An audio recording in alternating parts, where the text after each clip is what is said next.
So my keeper, I focused a lot on just the movement of the shapes, and I'm always just a fanatic about detail and fine lining. So I really just wanted to start at the bottom, kind of representing where we've came from, our past, and it's actually kind of swirling around the keeper, and then it gradually kind of starts to flow upwards, which is just representing the motion, just the build of our community.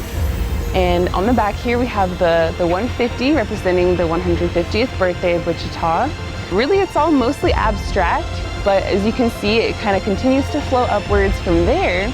On the front there's the ICT, the focal point, and a couple little like Easter eggs, I suppose. It's mostly towards the top, so it's a little tough to see sometimes, but on the feathers up here there are actually little small crests from the Wichita flag, these little purple ones right here. And they're all on every single feather. And there's another Wichita crest on the middle of the headband at the very, very top. And I'm pretty sure that's like, you have to be 10 feet tall to see that, but it is there. One thing people might not know that was kind of like a backpedaling point for me was when I first started painting it, the particular purple that I had bought, when I first put it on, it was really dull. Something about it just wasn't bright. It was almost like grayish or something. And I was a little disappointed, but I kept going. And then whenever it got installed, they put a clear coat on it, and that just like saved the day. Because for some reason with the clear coat, it really just brightened it up to like the most perfect purple. Couldn't be happier with the turnout.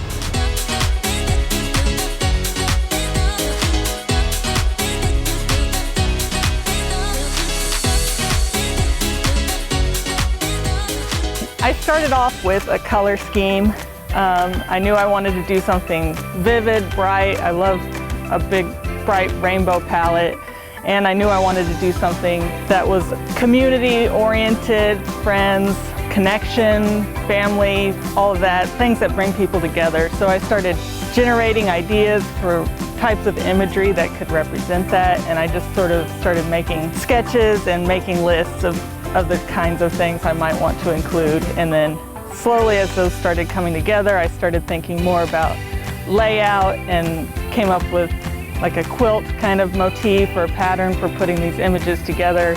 And then I had to think about how I would apply those flat designs to this form, which is very complicated, complex, beautiful, with lots of curves and shapes to work around. So I didn't really think about when I applied, like where I would actually do this. So that was like my next thought, was concern over how am I going to do this. But luckily I had some friends who I was able to secure a space with, because my studio space is in my house. It's a tiny room, so this wasn't going to be something that could possibly go in my usual studio. But we figured it all out. I hope that people can look at it and see something that represents them, or maybe reminds them of someone that they love, or a hobby or an activity that makes them think of their family or their community or something like that. And I want them to be happy when they see these bright colors too. That's why I love to use this bold, vivid color palette. I just feel like it's a color palette that says joy and celebration and happiness. So hopefully good feelings is what they feel when they take a look at it.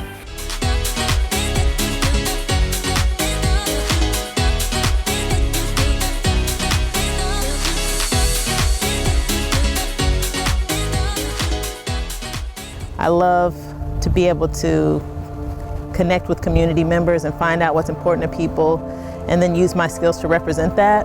There are 150 international flags on the keeper that I created, and about 100 of those represent the countries of origin of students, international students at Wichita State University. So on their website they have a list of the countries that students come from, and I found all those flags, which took a lot of research. I actually had my children helping me so they could learn about flags from other countries, so they could recognize some on sight. One of the things that I want to highlight is that Wichita is an international city. There's people from all over the planet that come to Wichita to make this their home, and I want to celebrate that. And also, you know, when you see something that connects to where you're from, then that makes you feel like the people in that community value you being there, that you're included, that you're welcome, you know, that you matter, that they thought about you. And so that's why it was so important to put international flags there, bringing everybody together and saying we all share this common identity of being in Kansas, that like this community connects us, this city, the state. So that's why there's a big Kansas flag on the back. So I guess I want people to see connectedness and the value of diversity when they look at the keeper. There's iris flowers along the front of the keeper, and it connects to Hugo Wall, who was a professor at WSU a really long time, and he lived in this community, and he was a horticulturalist. There's a lot of iris plants in the neighborhood because he would give some to his neighbors.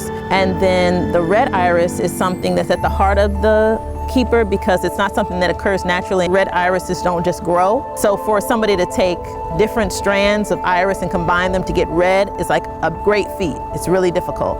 And he was able to do that. All these iris flowers are beautiful by themselves, but when you combine them, you have something really rare that's hard to achieve. And that's a metaphor for the community. Like when you combine different people, it's rare and beautiful because that doesn't happen in most neighborhoods. So.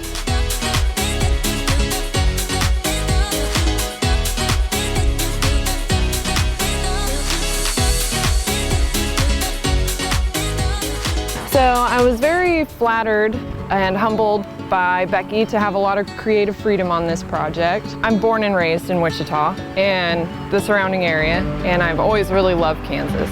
My personal style is very geometric and line work heavy, and so I wanted to do that, but also incorporate a lot of Kansas imagery. So I incorporated the colors, which they fade from this bright orange to pink, a purple, and a darker purple in the bonnet, which to me you can find almost daily in a Kansas sunset. I also incorporated wheat fields and sky symbolism throughout various spots on the keeper. And then down here at Becky's request was the Wichita flag symbol. One other spot is also right here with the rolling Flint Hills and sunset symbology up there. So I just think that there's a lot of cool parts of Kansas, and so I tried to capture a few of my favorite parts. To incorporate 150 in my statue, I did 150 stars that are kind of a different shape. I have the night sky up on the war bonnet because Kansas has some really great skies in my personal opinion, but there's 150 of the pointier style ones. I hope they just walk around and look at all the little Easter eggs that are in it, you know, because it's a lot of line work, and so you can get closer to it and see some of the more minute details. I hope they just see something that's pretty and reminds them of home.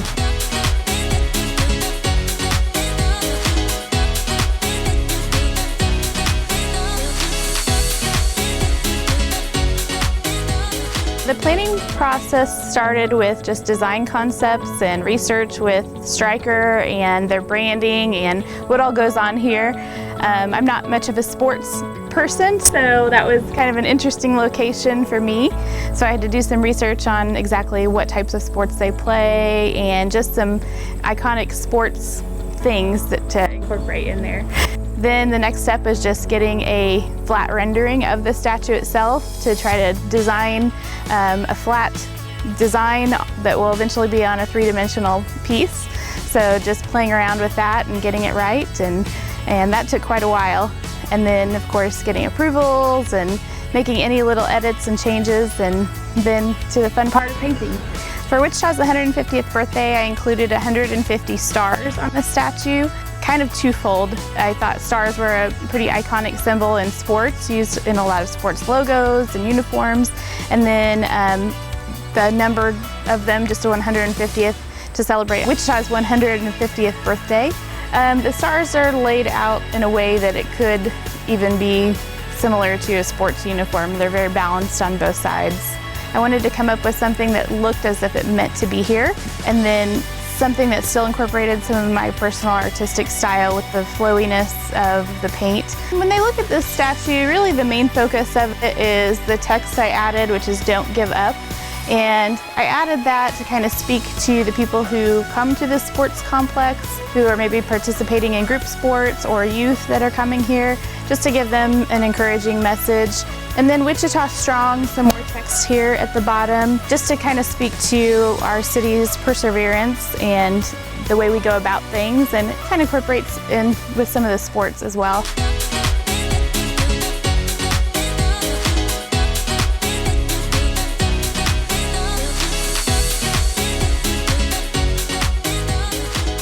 Actually, like one of our first major projects we did together. So I was a little nervous at first.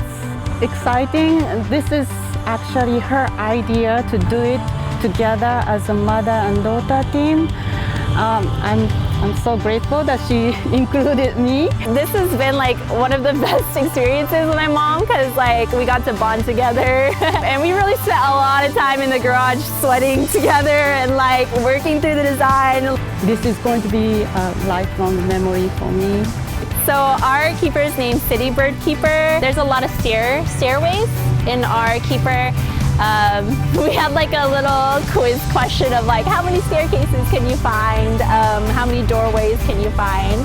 So at the very bottom is the Arkansas River. It's also a little bit more abstract. So we tried to include that as part of like the John Mack Bridge and everything, like as the river is one thing that kind of is like right in the middle of the district. We wanted to use these white birds as a metaphor for airplanes. So as they fly across the sky, and it also has this idea about dreaming and going forth to achieve your dreams. We included the two hands shaking. I really wanted to include this piece because I think it really represented a lot about unity and cooperation and working together. That was a really big theme that they talked about during the District 3 meeting. This is the John Mack Bridge. Right here, it wraps around the entire keeper too. This is kind of reminiscent of the WSU Tech building. This is the water center, so I hope people see a lot of color and vibrance and exuberance in our keeper, because we really tried to put a lot of color, contrast within our keeper to make the scene look really inviting.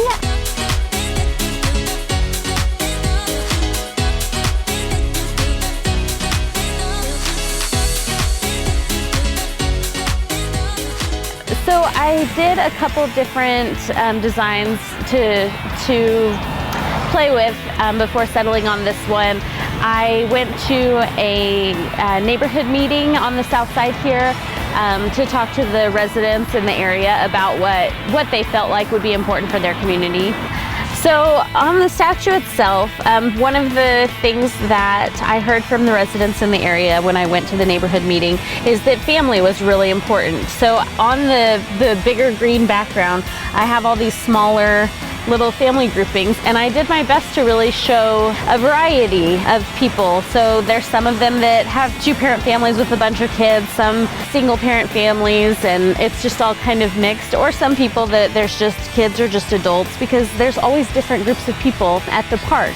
So besides that, I have the railroad tracks that go all the way around. On the tracks themselves, it's kind of a little nod to Kellogg. So I made sort of a little highway looking pattern there.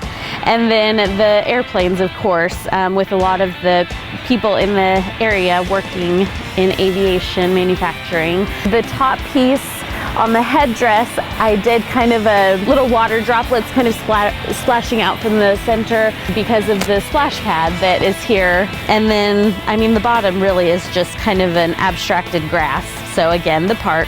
So I wanted it to fit with the setting of the park with the splash pad, and then also the main piece of it to talk about what the residents thought were important.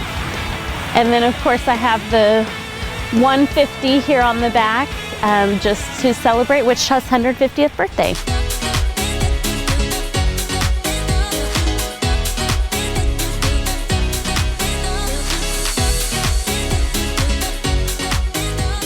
So the planning process was all pretty mental.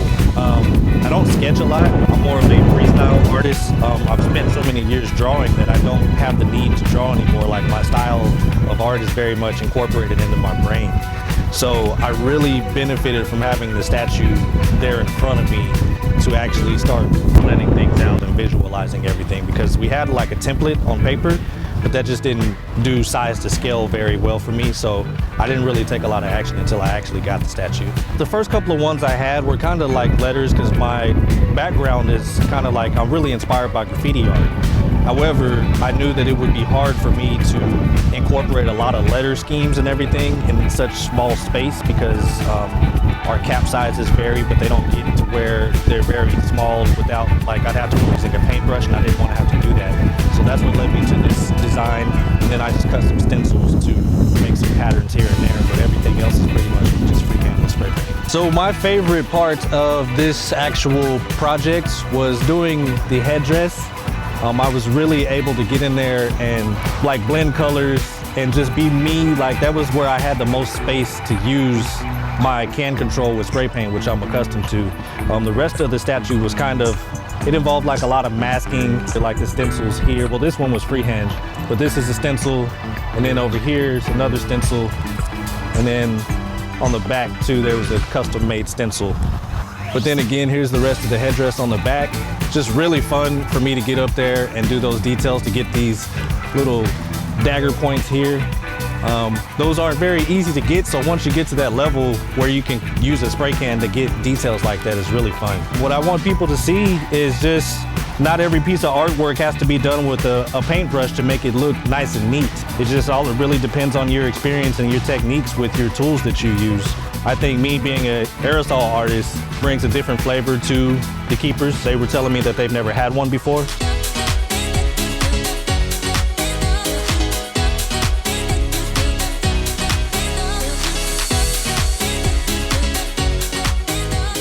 I'm half Native American from the Choctaw and Hopi tribe, and I grew up loving Black Bear Bosun's artwork and was inspired by seeing an actual Native artist in Wichita, and I just wanted to try and live up to that legacy or try and honor it to some kind of degree. It was an idea I'd done in school before. It was a kind of a collage piece that I made where I initially just went off the outline of the keeper and filled it in with my kind of abstract style that I have. Just the overall whole concept, which was a very difficult process. I started in on this first arm and on this side and thought, wow, this is going to be the easiest thing I've ever done, but the deeper I got into it, the more I realized just how much work it was going to be. So just the overall work that I put into it, I think I want people to kind of notice. Like I had a plan for this whole side here because my original concept was just a 2D picture that I did. But once I started working my way around the whole keeper, I really just had to kind of wing it and go by motivation as I went along. Of course, I did the 150 to celebrate Wichita's birthday. Over here is a buffalo that's for Buffalo Park. A lot of the other stuff is inspiration from Hopi ceramics that my brother kind of put me onto, because I was having trouble filling in such huge spaces.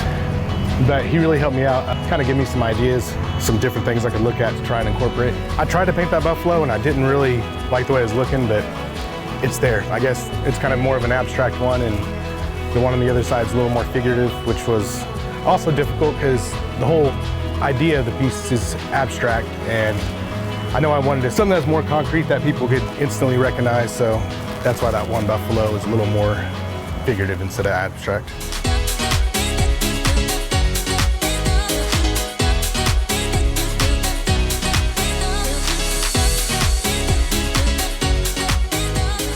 After having found out that I was selected for Proct Wetlands, which I love this place. I think it's incredible. All of my art is normally based around nature. And so when I come out here and I see all the bugs and all the birds, there's so many neat birds that you actually don't see around Wichita here. And there's these little killdeer that run around here that are just so cool. And I've been out here and I've seen snakes and turtles, just from a simple quick walk through here. And I instantly just started thinking of everything that I personally have witnessed when I've been out here. So I just instantly compiled a list of everything that I would like to see on that statue that reflects what I see when I come out here. And from there, I have a very specific color palette that I like to use, and I hadn't seen very many dark keepers, so I thought it'd be cool to do a darker base with really bright images above it, and just kind of sketch some stuff real loosely. And that was kind of the beginning process. There is one thing that's hidden on the statue that nobody can see, and it's meant to be for me. There is a quote from a friend that passed away in the summertime. While I was working on the keeper, we had been having a conversation about life and things and love and all these good things. And so there's a quote up on the arms that you can't see. Mine's covered in all flowers and stuff, so it says like something about being strong like a wildflower and being able to thrive in like the worst conditions and brave the strongest storms and grow in the most like desolate places. And I hope that they just take time to notice all the little things like the butterflies up top, and I have dragonflies and there's little snakes and there's just a lot of little cute things going on in here.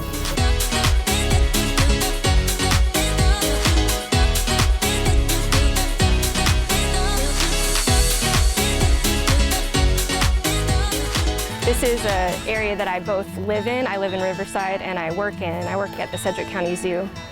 So it's an area I was familiar with, but I didn't know a lot of the history. I quickly learned that Orchard Park is named after the Hoover orchards that used to be here, which is like a 300-acre apple orchard that used to take up this area that was just west of downtown Wichita along Central Avenue. And it's one of the biggest apple orchards that was around in the time. It was like in the early 1900s.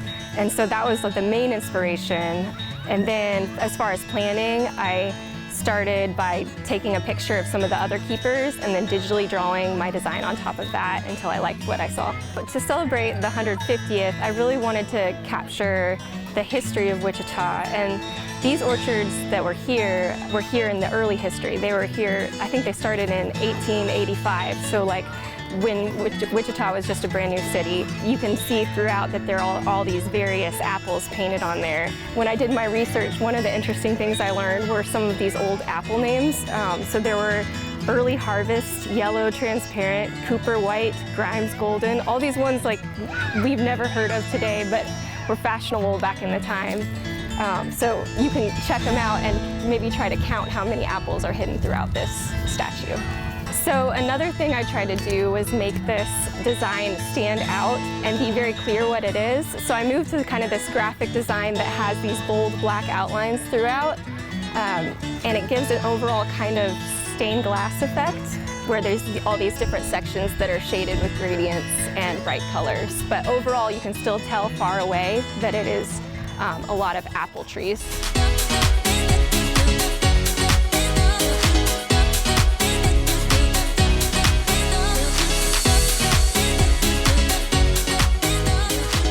My first thought was, I was really shocked. I just took a chance by even submitting. And then once I processed everything, I was like, where am I gonna put this statue?